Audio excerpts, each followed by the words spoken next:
გამარჯობათ. ეს გახლავთ გადაცემა ყურადღების ცენტრში და მე გახლავართ მისი წამყვანი მამუკა სალუკვაძე.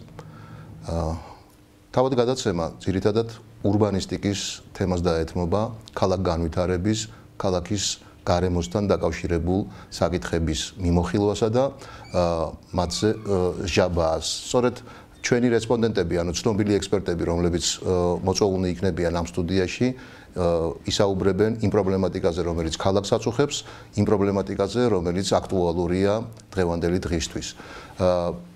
მე მინდა გადაცემის დაწყებამდე ერთი პუბლიკაცია შემოგთავაზოთ. ეს არის ჰაინრიხ ბიოლის ფონდის მიერ დაფინანსებული კრებული ქალაქის კონტურები, რომელშიც ძალიან კარგად და საინტერესოდ არის თავმოყრილი ლექციების კურსი ურბანისტიკის შესახებ. უნდა ითქვას, რომ დღეს მისი ავტორი, ბატონი ლადო ვარდოსანიძე, ურბანისტი, პროფესორი, ჩვენი სტუმარია და ვფიქრობ, რომ ძალიან საინტერესო საუბარი შედგება იმ პრობლემებთან დაკავშირებით, რომელიც ქალაქს აწუხებს. ვფიქრობ, რომ ეს წიგნი ალბათ ძალიან საინტერესო გახდება იმ ადამიანებისთვის, იმ სპეციალისტებისთვის, ახალგაზრდა თაობისთვის, რომლებიც ურბანისტიკითაა დაინტერესებული და ვფიქრობ, რომ იგი ნამდვილად სამაგიდო წიგნად იქცევა. მოგესალმებით, ბატონ ლადო. სალამი. დიდი მადლობა მობრძანებისთვის. თქვენ ამ გადაცემის პირველი სტუმარი ბრძანდებით და აქედან გამომდინარე, ვფიქრობ, რომ კარგი ფეხი გექნებათ იმასთან დაკავშირებით, რომ ეს გადაცემა გარკვეულწილად პოპულარული გახდეს. ვფიქრობ, რომ ძალიან დააინტერესებთ პირველივე გადაცემა ჩვენს მაყურებლებს და ვფიქრობ, რომ ძალიან საინტერესო საუბარი შედგება დღეს იმ საკითხებზე, რომლებზეც უკვე ვისაუბრეთ. ასეთი კითხვით მინდა მოგმართოთ. ბუნებრივია ადამიანები, რომლებიც ამას ნახავენ, ის პიროვნებები, რომლებსაც აინტერესებთ თბილისის განვითარება, ქალაქის განვითარება და დაინტერესდებიან და მიიღებენ საჭირო ინფორმაციას, საინტერესო ინფორმაციას ამ ლექციების კურსის საშუალებით, მაგრამ მაინც ალბათ საინტერესო იქნება გამომართოთ ჩვენს მაყურებელს თქვენეული ხედვა ქალაქის კონტურისა. თქვენი აზრი, თქვენი შეხედულება, თქვენი დამოკიდებულება, როგორ ქალაქში ვცხოვრობთ, რა პრობლემების წინაშე ვდგავართ, რა არის კარგი, რა არის მიუღებელი და იქნება აი ამაზე უფრო დაწვრილებით ვისაუბროთ თქვენი მეშვეობით. შევეცდები. ჩემთვის რა თქმა უნდა პატივია ამ ციკლის გახსნა. კრებულის მართლაც ქვია ქალაქის კონტურები.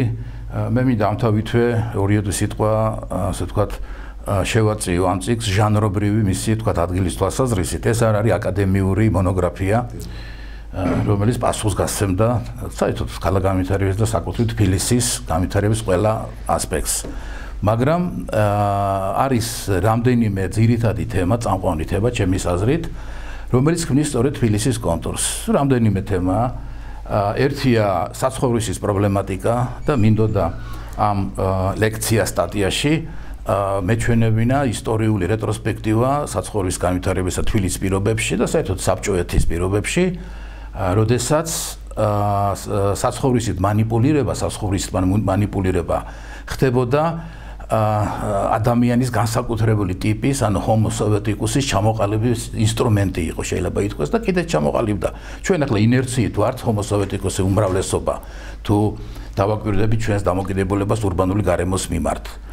ერთ-ერთი სტატია ლექცია ეძღვნება თბილისის ექსპრეს აუდიტს, ასე დავარქვი ყოველ შემთხვევაში, რომელიც უფრო ინტერაქტიული ხასიათის იყო, კითხვა-პასუხის რეჟიმში მიმდინარეობდა ეს ჩვენი საუბარი, ასე ვთქვათ, სტუდენტებთან და ვფიქრობ, რომ ბევრ რამეზე იქაც პასუხი იყო გაცემული.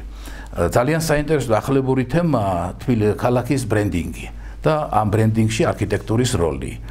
მიმაჩნია, რომ ეს არის ქალაქის ბრენდინგი და ქალაქი ამ თვალსაზრისით წარმოადგენს შეიძლება ითქვას საქონლის ახლებურ ფორმას, საქონლის ისეთი გაგებით, რომ გასაყიდი საქონელია და ეხლა დასამალი არაა წინა ხელისუფლებამ წარმატებას მიაღწია ამ თვალსაზრისით. ანუ განურჩევლად იმისა მოგწონს თუ არა ის არქიტექტურული შედევრები თუ ბჭყალებში შედევრები, ისინი თავის როლს თამაშობდა ეს ობიექტები, რა თქმა უნდა. და ჩემთვის ყველაზე მნიშვნელოვანია მაინც პირველი სტატია, რომელიც იმ ასე ვთქვათ ხარვეზებს, ქალაქგანვითარებისა თუ მანკიერ მხარეს ხსნის კულტუროლოგიური თვალსაზრისით. სხვანაირად ჩვენ ვერ ახსვით იმას, რაც ხდება ქალაქში. ეს არის ზოგადი მიმოხილვა კონტურული ვიმეორებ ქალაქისა.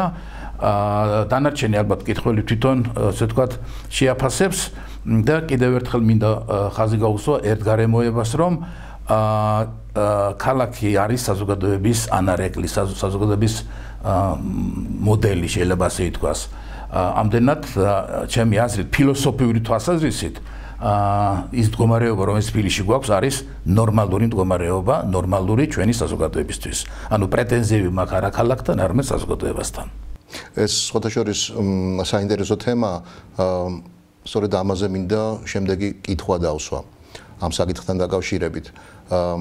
ძალიან ხშირად გვიყვარს ხოლმე თითის გაშვერა ხელისუფლებისკენ, ამ შემთხვევაში შეიძლება თვითმმართველობა იყოს, მერია იყოს, ყოველთვის გარკვეული პრეტენზიები გვაქვს. მე მესმის ეს ხშირ შემთხვევაში აბსოლუტურად გამართლებულია კიდევაც, ბუნებრივია მათი ფუნქცია ის, რომ გარკვეული პრობლემები მოაგვარონ და ამისთვის ისინი ალბათ შესაბამის ხელფასსაც იღებენ და ეს მათი მოვალეობაა, მაგრამ ქალაქის ცხოვრებაში რამდენად მნიშვნელოვანია თავად საზოგადოების როლი, რამდენად მნიშვნელოვანია თავად მოქალაქეების როლი. ეს ასე ხომ არ არის, რომ მოქალაქეებმა მოიხადეს თავისი ვალი, გადასცეს გარკვეული პასუხისგებლობა თვითმმართველობის ორგანოებს ან სხვა რაღაც სახელმწიფო უწყებებს და შეუძლიათ ისე მოიქცნენ, როგორც თვითონ გაეხარდებათ. ეხლა რატო ვკითხულობ, გასაგებია პასუხიც ალბათ იკვეთება და ბუნებრივია, რომ აქ თქვენ უკეთ ვიპასუხებთ ამ ყველაფერზე, მაგრამ აქ საუბარი სწორედ იმაზე არის, რომ ყველაფერი არ ხდება ისე, ალბათ როგორც ეს წამყვან ქალაქებში და ესეთ წარმატებულ ქალაქებში არის, ეს ჩვენ გვინახავს კიდევაც და ვიცით კიდევაც ამის ბევრი მაგალითები. გარკვეულ ალბათ თვითშემოქმედებას ხშირ შემთხვევაში აქვს ხოლმე თავისი ადგილი თბილისის შემთხვევაში და ამაზე მინდა ვისაუბროთ იმ როლზე, რომელიც როგორც ჩანს, კარგად არ არის განმარტებული, ან კარგად არ იცის ჩვენმა საზოგადოებამ და ჩვენმა მოქალაქეებმა. რა როლი აკისრია თავად მოქალაქეებს, რა როლი აკისრიათ თავად მოქალაქეებს ქალაქის ცხოვრებაში და ქალაქის განვითარებაში. ეს პრინციპული კითხვაა, რა თქმა უნდა, მესმის. სხვა შორის აქ უნდა ხაზი უნდა გაუსვა ქალაქის ორბუნებოვნებას, შეიძლება ასე ითქვას, მატერიალური სამყარო ქალაქისა, მატერიალური გარემო და სოციალ-კულტურული გარემო. ჩემთვის მეორეს გაცილებით მეტი მნიშვნელობა აქვს, უფრო წონადია ქალაქის გარემო შეფასებისას და საერთოდ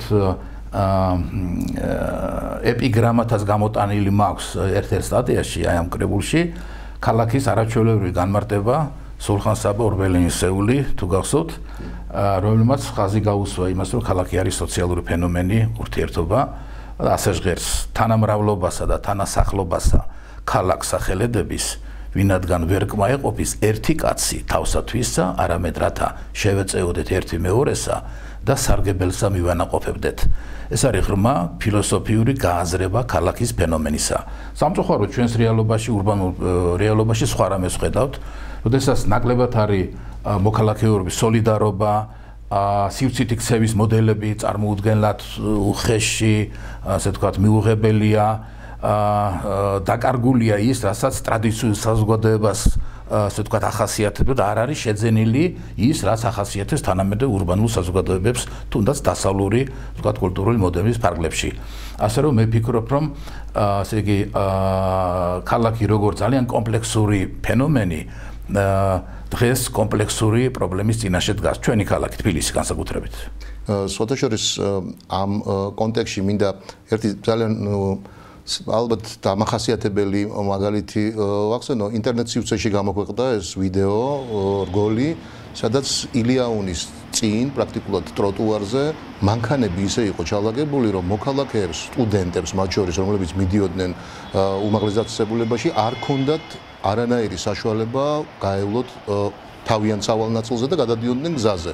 ისე, აი ესეთი პასუხისგებლობა არის ბჭყალებში იმ სატრანსპორტო საშუალებების მფლობელთა მიერ, რომლებმაც გადაწყვიტეს, რომ მათია ეს ნაწილიც გზისა. გეთანხმებით, მე საერთოდ ქვეითი ვარ. მანქანა მეც ქვეითი ვარ. ძალიან სასიამოვნო. მანქანა არ ყავს, არ მჭირდება და არ ვაპირებ მანქანის შეძენას.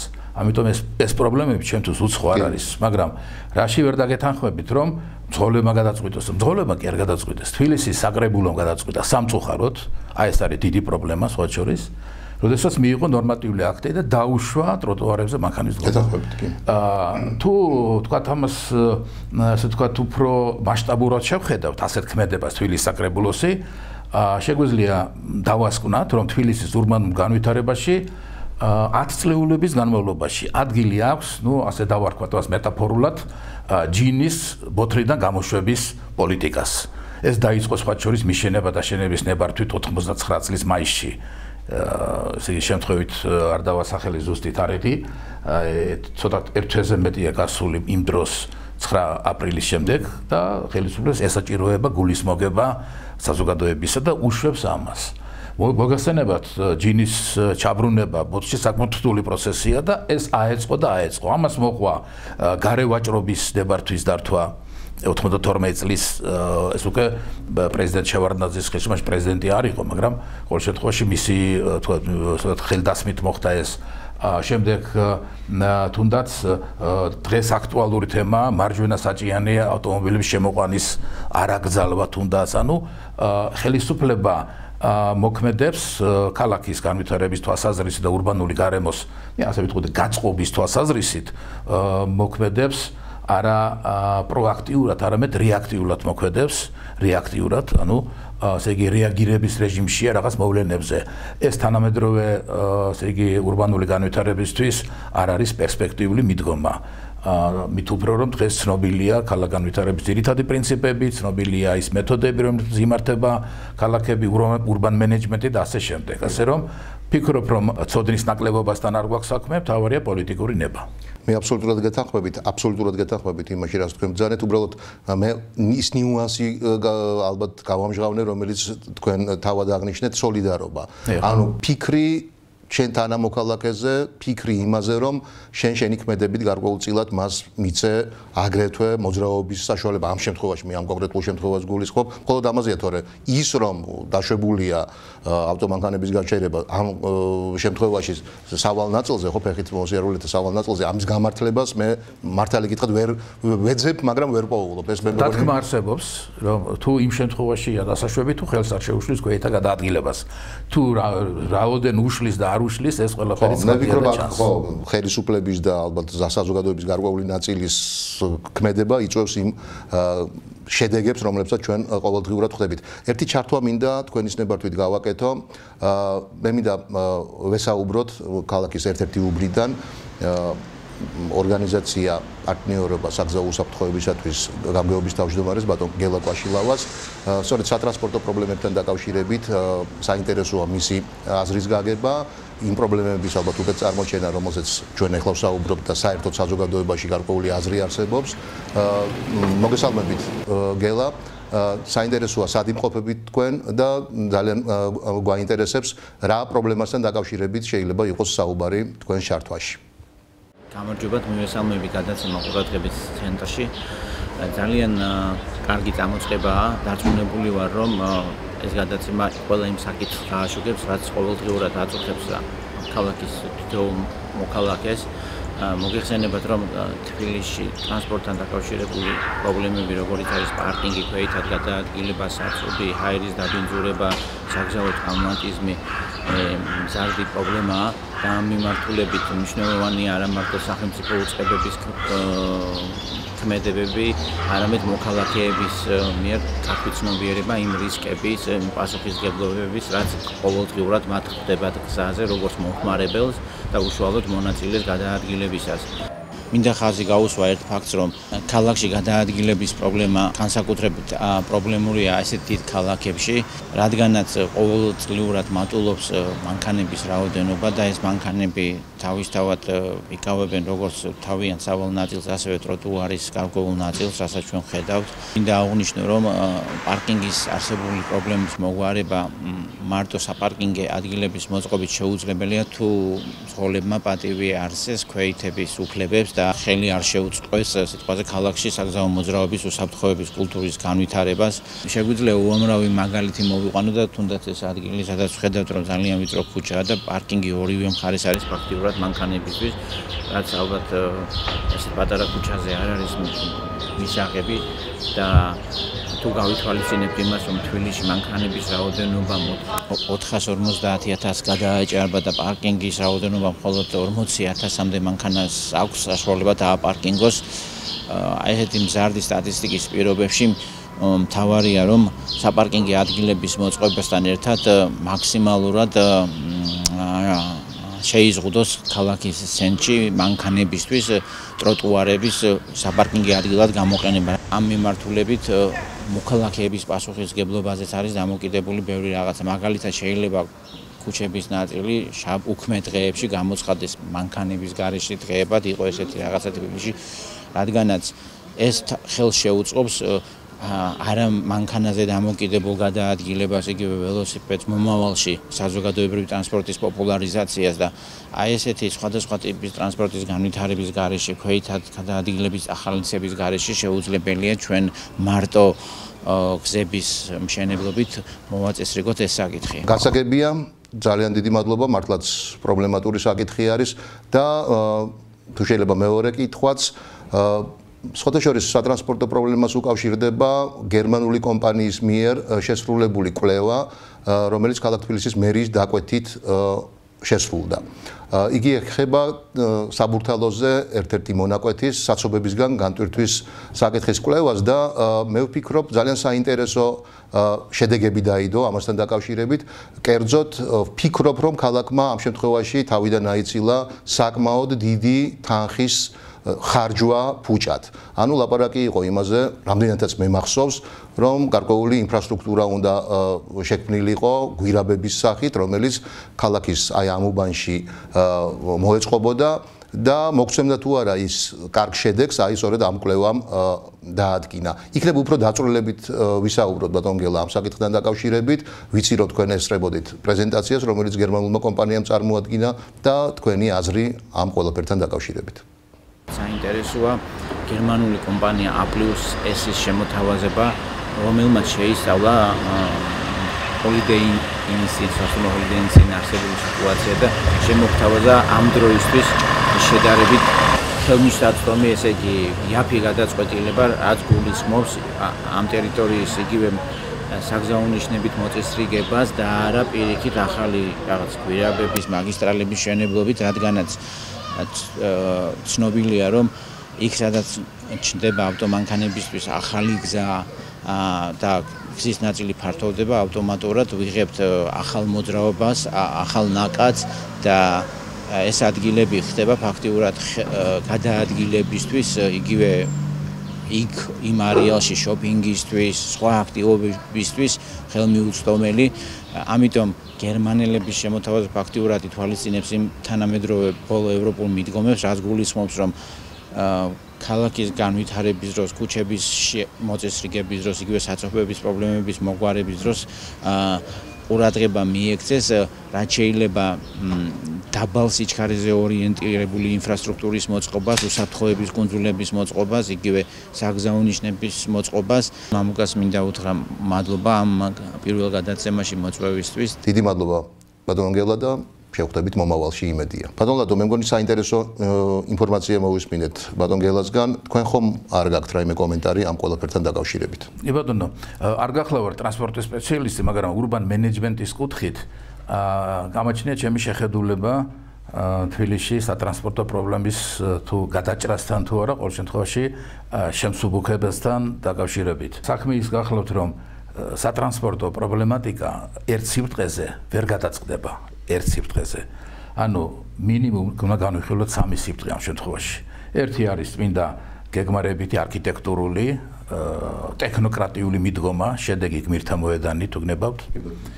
მეორე გახლავთ ადმინისტრირება და ამის სხვა შორის წარმატებული მაგალითიც გვაქვს თბილისში, თუნდაც მოედანი ყოფილი გავიხსენებთ ძველ ურბანონიმიას, ყოფილი გოსკინპრომის მოედანი.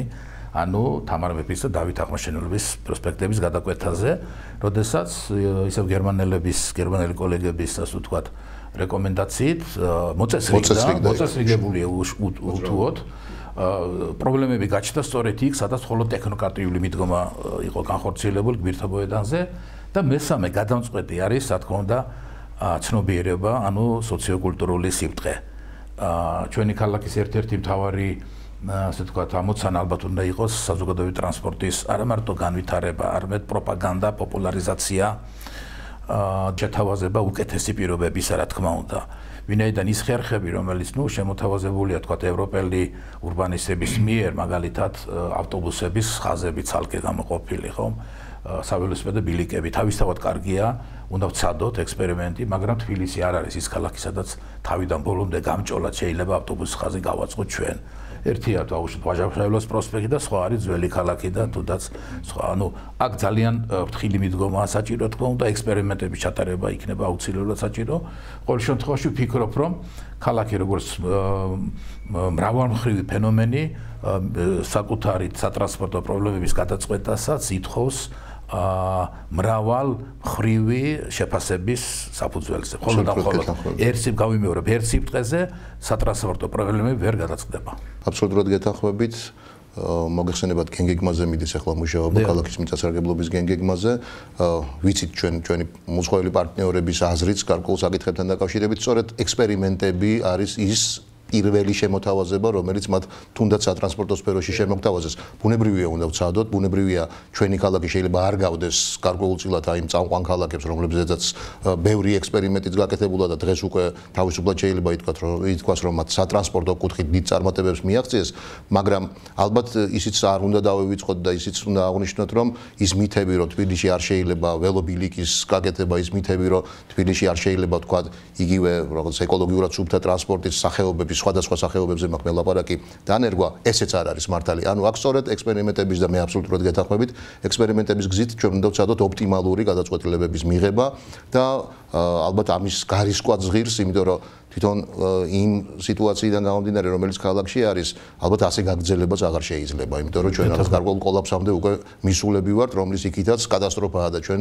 არავის არ გვინდა ამგვარი რამ. სხვა შორის ერთხელ ძალიან ესეთი ერთ-ერთ გადაცემაში ახალგაზრდებთან იყო შეხვედრა და ძალიან ესეთი ფრაზა უთხარი, არ ვიცი ახლა სწორი იყო თუ არა, უთხარი ესეთი რამ და გაგურებულობა შემომხედეს, რომ გაგიმართლათ თქვენ მეთქი და არც გაგიმართლათ მეთქი.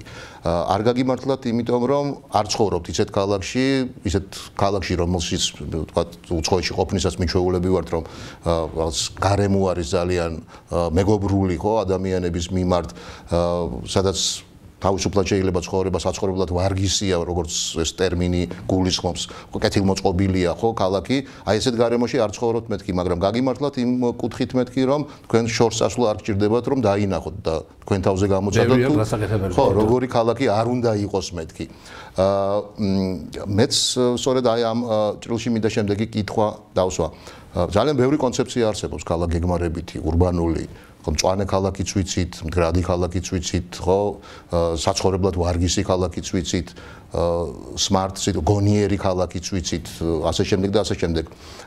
არის ესეთი მიმართულებაც ქალაქი მოქალაქეებისთვის, ქალაქი მოსახლეობისთვის, ქალაქი ხალხისთვის. ჩვენ სადავართ, რომელ ქალაქს ვაშენებთ, თქვენი აზრით ძალიან საინტერესოა.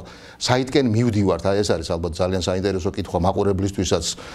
არის ეს განსაზღვრული გეზი თუ ჩვენ აი ეს ქაოტურად რაღაც ინერციით რაღაც მივისწრაფით? პრინციპული, ასე ვთქვათ, კითხვა და პასუხიც უნდა იყოს პრინციპული. საამისოდ უკან უნდა მივიხედოთ, რომ მოვძებნოთ პასუხი, რა შეა საქმე. თუ თბილისის ისტორიას მიმოვიხილავთ, რამდენიმე ძირითადი ეტაპი გამოიყოფა, პირველი თქვათ ფეოდალური, ყველაზე ხანგრძლივი, ვიდრე მე-19 საუკუნის დასაწყისამდე, შემდეგ კაპიტალისტურ, თქვათ რუსულ-ევროპული, თუ შეიძლება ასე ითქვას, თბილისის განვითარებისა. შემდეგ სოციალისტური პერიოდი, რომელიც ქვეპერიოდად იყოფა, ეს ადვილი სახელწოდებების და ასე ვთქვათ ნომინაციების ასე ვთქვათ ჩამორიგება აქ ადვილია სავსებით. დღევანდელი ვითარება ჯერჯერობით ასე ვთქვათ მეტაფორულად არ არის შეფასებული, მაგრამ მე გამაჩნია ჩემი ასე ვთქვათ წინადადება. საინტერესო. თუ მიიღებთ ამას, ეს არის მომხმარებლური ქალაქი, სამომხმარებლო ქალაქი თუ გნებავთ. კონსიუმერული ქალაქი იგივე შეიძლება ითქვას, როდესაც ქალაქის რესურსი, ტერიტორია იქნება თუ უძრავი ქონება, მომხმარებლურად არის გამოყენებული. ანუ ეს ჩვენში დაბრუნებული თუ ვთქვათ ჩასახული კაპიტალიზმის პირველი ეტაპია, ანუ ასე ვთქვათ ყველაფერი მიმართულია ფისკალური ინტერესებისაკენ, რა თქმა უნდა, ხედავთ ჩვენ ამას თვალნათლივ ხედავთ და ამიტომ ჯერჯერობით თბილის არ უწერია მსოფლიო მემკვიდრეობის ნუსხაში UNESCO-ს მსოფლიო მემკვიდრეობის ნუსხაში მოხვედრა, ვინაიდან ჩვენი დამოკიდებულება რაც გამოიხატება არა ლამაზი ფრაზები და ასე ვთქვათ თუ გნებავთ რაღაცა შელოცვებით ქალაქის მიმართ, არამედ რეალურად ის ცათამბჯენი, რომელიც რუსთაველზე წამოიჭიმა, ის მშენებლობები, რომელიც ისტორიულ-კულტურულ ვთქვათ და ისტორიულ-კულტურულ დაცვის ზონებშია, ასე ვთქვათ, განვითარებული, ეს ყველაფერი მეტყველებს იმაზე, რომ დღევანდელი ვთქვათ, ჩვენი თბილისელების თაობა ნაკლებად არის ჩვენი ქალაქის ღირსი. მე ასე ვიტყოდი, თბილისს მეტი ეკუთვნის, მეც იმსახურებს და მაიმედებს ის, რომ თუ ადრე მართლაც უიმედობა იყო სრული დღეს საბედნიეროდ ჩვენ უახლოვდებით ურბანულად მოაზროვნე ადამიანთა კრიტიკულ მასას და ეს არის ახალგაზრდობა. ეს თქვენ სტატიაშიც აღნიშნულია. თუ დაუბრუნდებით თქვათ აი ამ წიგნის გამომცემს, ეს არის ჰაინრიხ ბევლის ფონდი საქართველოში, ეს გახლავთ ერთ-ერთი ინსტიტუცია დაწესებულება, რომელმაც მე ვიტყოდი ასე გადაარჩინა ურბანისტული აზრი, მაშინ როდესაც ის იდევნებოდა პირდაპირ თქვათ, არა მარტო ასე თქვათ ურბანისტული აზრი, საერთოდ ქალაქ განვითარების ფენომენი დისკრიმინირებული იყო თუნდაც ინსტიტუციურად, რა, ასე იგი სოფლიოში არ არსებობს ქვეყანა, სადაც არ არის ან ურბანისტიკის, ან მშენებლობის, ასე თქვათ, სამინისტრო მოწყობის სამინისტრო და ასე შემდეგ, ჩვენ ეს არ გაგვაჩნია და ჩვენი დარგი არის ჩაძირული ეკონომიკის სამინისტროს წიაღში, რომელიც ანტაგონისტი სამინისტროა, თავისი, ვთქვათ, სტატუსით, განმარტებით, სივსითი წესრიგისა. ეს ყველგან და ყოველს ასე იყო. და ამიტომ არის რომ ჩვენ ვიბრძვით სხვადასხვა მიმართულებით ურბანისტები, მათ შორის ჩვენი დიდი სურვილია რომ ჩვენი პრობლემატიკა გადავიდეს თუნდაც სამინისტროში, რომელსაც ეწოდება რეგიონული განვითარებისა და ინფრასტრუქტურის სამინისტრო. სადღეისოდ ეს ოპტიმალური გადაწყვეტაა ინსტიტუციური სამართლებრივი თვალსაზრისით, ალბათ იცით რომ ახლა განიხილება პარლამენტში სივსითი მოწყობისა და მშენებლობის კოდექსის პროექტი, ესეც ხელშეწყობაა დარგის, მაგრამ თავი და თავი არის პოლიტიკური ნება. და ერთია ძალიან მნიშვნელოვანი, რომ ადრე თუ გვიან უნდა გადაიჭრას ის ჭიპლარი, რომელიც აკავშირებს მუნიციპალურ ხელისუფლებას ცენტრალურ ხელისუფლებასთან. ჩვენ უნდა დავინახოთ ის ამბავი, რომ ქალაქი იმსახურებს ღირსეულ მოქცევას, დამოუკიდებელ მოქცევას და ადამიანებზე ორიენტაციას. Adunado, ძალიან დიდი მადლობა მობრძანებისთვის, ძალიან დიდი მადლობა ძალიან საინტერესო ინტერვიუსთვის და იმეც ვიტოვებ, რომ პირველი ბრძანდებით და ეს ერთი და სხვა მრავალი კიდევ ხშირად გვესტუმრებით ხოლმე და ხშირად ვისაუბრებთ იმ პრობლემატიკაზე, რომელიც ძალიან საინტერესოა ჩვენი მაყურებლისთვის. მადლობთ.